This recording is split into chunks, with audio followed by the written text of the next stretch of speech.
local, this whole version control system is controlled by Git. Okay. Okay. The cloud version of Git is managed by GitHub. Okay. And there's other providers as well. There's GitLab, there's Bitbucket, there's other version control cloud providers that use Git in the background, but they have their cloud sort of hosting. Okay. Yep. So there's two sort of environments that exist. One is your local, let's call it L, and one is your remote, let's call it R. Okay. Okay. This remote is often called origin, so I'm just gonna write O as well here. But basically, your repository exists in both of these sort of environments. Okay. The things that you create here don't necessarily get created here. Okay. Okay. There are certain commands you need to run to sync these up. Right.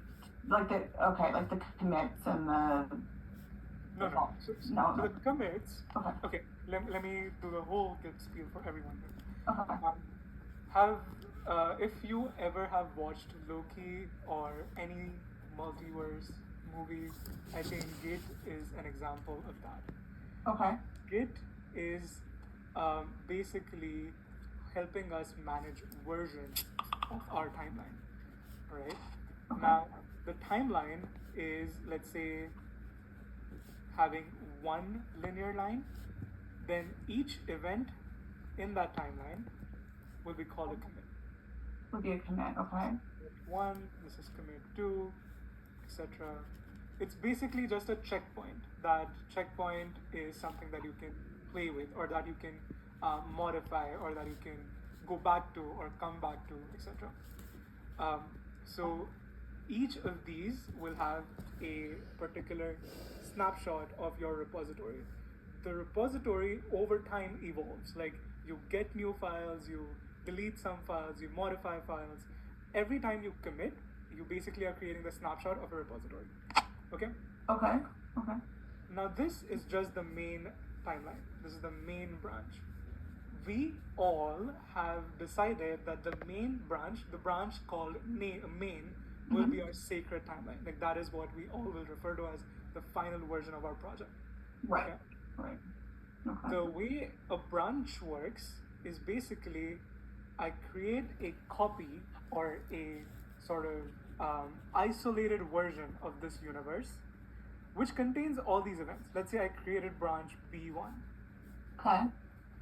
This B1 will contain all these events, commit 1, commit 2, and whatever happened in between, and it'll contain all those snapshots as well from before the branching off happened. So whenever I create a commit here, meaning I create modifications and save them and have a snapshot there, those will only be on B1. They will not be on M. Okay? So let's say commit 3 is on B1. Okay. Commit 4 is on B1. So these are snapshots. Like, before this, I modified 4 files, and then I modified 2 more files, and I took snapshots in between. The final version of B1 will be on commit 4 of B1. Okay? Okay. Main timeline, if you see, it will not have any of these. So it'll have the version before B1 was branched off.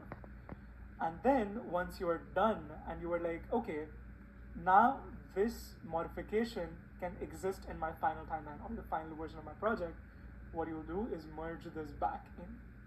So what will happen is it will be as if this commit 3 and commit 4 happened on the main timeline itself. Okay. Okay? Yeah. So it's not like you created a separate repository, it's just separating the snapshots. And those modifications can be brought onto any of those branches. Okay. Let's say if you had commit 5 happening here. Let me just go back before merging. Let's say if you had commit 5 happening here, you do have the option of merging the main branch into this as well. So it will be like the commit 5 happened here as well. Yeah. And then when you merge it back, it'll be just like commit 3 and commit 4 also happened here. But what's the difference between branches and remote branches? Yes, now I'm coming to that. The remote branches is basically a version of this repository that is stored on the cloud. so that in case your computer gets destroyed, the cloud version still has all of this information. The way the commits were created, the branches were created, etc. So the DSI repository or your Python repository that you have created is basically a remote or urgent branch, which has all these as well. So let's say commit 1, commit 2 is here. You created right now the assignment 1 branch. Okay? The rest of the stuff is not here. Even though you have created this branch on your own, the remote repository was not synced. The way you sync it is by doing git push or publishing this branch. When you create a branch, you do git branch -b, and then you create it here. And when you push or set upstream, it'll be setting the upstream or creating that branch on your origin as well, or the cloud version as well. So all of this activity happened here, but it did not get pushed to cloud. So do I need to then, create, so I've created assignment 2 here, right? Do I need to then go to my GitHub and create it there? No, you don't need to create it separately. I just need to push it. Yeah, you just need to push it. When you push it, it'll be just updated there. So if you had created 7 branches here, you could push each one by one, and you could set them up on your GitHub as well. The reason I'm saying you should push rather than create a branch on GitHub is very specific. If, let's say, you create something called A1 on GitHub, okay, and this branch was actually called B1, okay, there's a way of setting tracking between A1 and B1. Even though they have different names, you'll have to manually set up that the origin A1 should correspond to the local B1. And that is the --set upstream command. If, let's say, you have different names, it usually becomes confusing.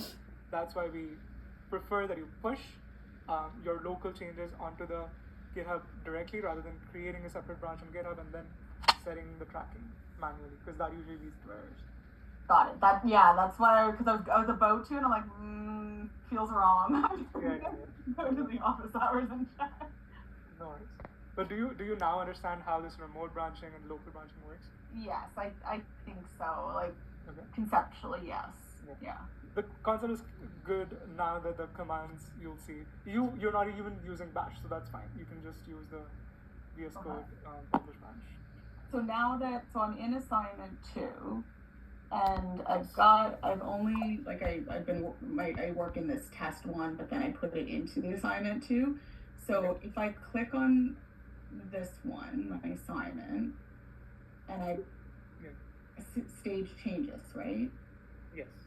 Stage changes, and then I commit it. You have to add a commit message before you commit. Okay, so completed. Just convention. The git message should always be in present tense and should start with a word. So let's say add documents. Like the commit is you doing something, right? So updated assignment 2. Okay, got it. Split assignment 2. Is that okay? That's good. Okay, and then so updated assignment 2, and then if I commit. So yes, this got committed to your local branch. Committed to my local branch. So then if I go to my GitHub and I refresh it, then it should, another branch should. Okay. But it did not. Yeah, it should not be there because we have not published yet. Oh, okay. We didn't click on the publish branch button.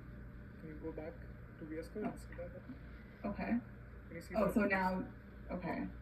The publish branch will bring it to the top. Publish branch, okay. Yeah, so git fetch, that is an interesting command. Can you see this here? Oh, is that? Yeah, so git fetch is the command which brings the changes from your remote to your local repository. And git push is the command that brings your changes from the local repository to the remote repository. It seems to have disappeared. Yeah, that's fine. That's is fine. that okay? Should I It was asking whether it should run git fetch automatically every. Oh, and I guess it just started. Like after a certain amount of time, it just kind of does it, I guess. Okay. And then, okay, so now that I've published it, I committed it, I published it. So first I staged it, then I committed it, put the message in there, and then I published it. Okay. I just have to repeat it so I remember the steps. No. You staged it, you put the message in, then you committed it, then okay. you published it. Right, okay, gotcha. So stage, message, commit, publish. Yes. Okay, and then if I go here, assignment 2. Okay, so that did come up, so that's great. Okay, assignment 3 branch, or assignment 2 branch, sorry.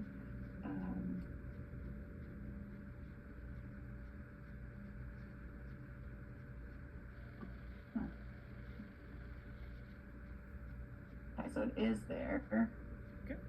Okay, that's good. And then, so I've already done the commit and the publish. So then, is it just the pull request, right? Yep. Then it's the pull request. Okay, so then new pull request. And then for this, I have to change it, right? So I change it to mine. And then I change this to assignment 2, right? Correct. Okay, back to assignment 2. I don't merge it.